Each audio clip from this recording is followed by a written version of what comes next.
آج صبح بھی ہم ساتھیوں کو بتا رہے تھے کہ پرسوں ہم نے عشاء کی نماز میں ایک نوجوان کا جنازہ پڑھا. 1 سال پہلے تقریباً اس کا نکاح پڑھایا اور اب اس کا جنازہ پڑھا. عمر کتنی؟ صرف 32 سال. گاڑی چلا رہا تھا، چلاتے چلاتے درد ہوا، وہیں ہارٹ اٹیک ہو گیا.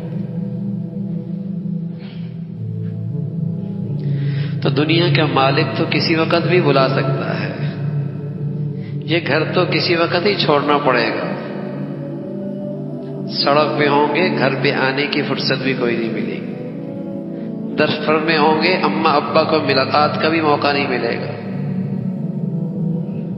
اس کے لیے بوڑھا ہونا، اسپتال جانا ضروری نہیں بھائی، چلتے چلتے بھی رخصت ہو جایا کرتے ہیں. اذا جاء اجلها لا يستأخرون ساعة ولا يستقدمون. وہ گھڑی ہے، وہ کہیں بھی آ سکتی ہے.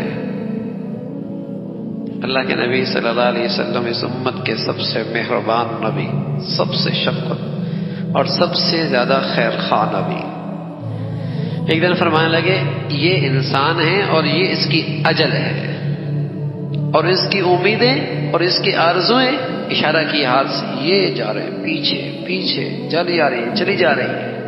اجل یہ سامنے ہے، یعنی موت سامنے کھڑی ہے اور اس کی منصوبہ بندی اور اس کی پلاننگ اور اس کی آرزویں اور اس کی خواہشات بس ہی کوئی نہیں.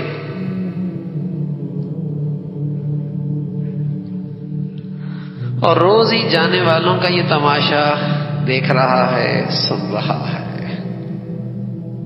لیکن یہاں ایسی مردہ ضمیری ہوئی ہے بھائی، ایمان کی روشنی ایسی ختم ہوئی کہ اپنے ہاتھوں سے اپنے پیاروں کو اس منو من مٹی کے نیچے رکھ کے آتے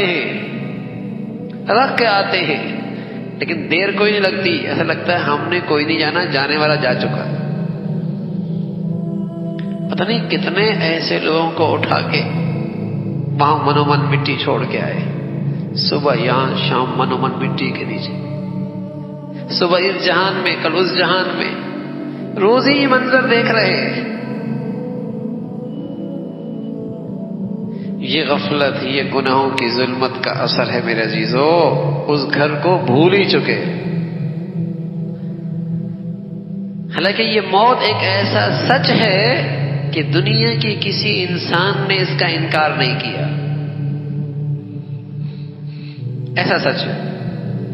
لیکن جتنا اس سچ سے غفلت ہے، شاید ہی کسی سچ سے اتنی غفلت ہو.